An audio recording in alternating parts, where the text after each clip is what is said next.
naglalakad ako along Memorial Drive. Na-document ko lang ito kasi kanina hindi ko na-document dahil sobrang busy naman. So, ito yung itsura ng dinadaanan ko.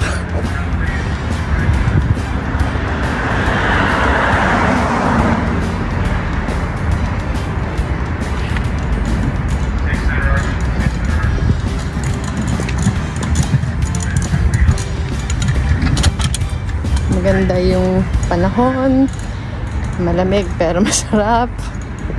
Ayun, gutay-gutay na. Pero meron pa kaming dinner. Meron kaming dinner engagement ngayong gabi. May dinner for Filipino students in Harvard. Kahit hindi ako estudyante, kasali naman ako sa invitation.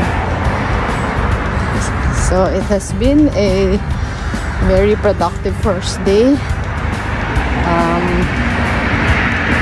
Yung nangyari lang naman ngayon, nagkaroon ako ng talk, luncheon talk with Center for Public Leadership fellows. It was mostly admin work. Tinur ako sa hindi campus, pero yung Harvard Kennedy School campus, na-meet ko yung mga heads ng iba't ibang mga units. So, yan. Itong nilalakaran ko, to my left. Ito yung mga Harvard housing. So, yan.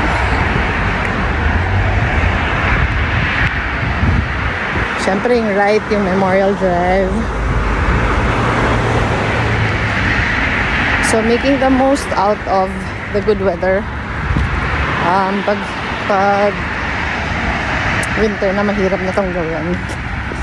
So, I hope meron pang ilang weeks na okay pa yung temperature, hindi pa masyadong bagsak. So, ano to? Maganda yung dinadaanan. Hindi ako dito dumaan papuntang school, iba yung dinaanan ko. Pero pabalik dito ako dumaan.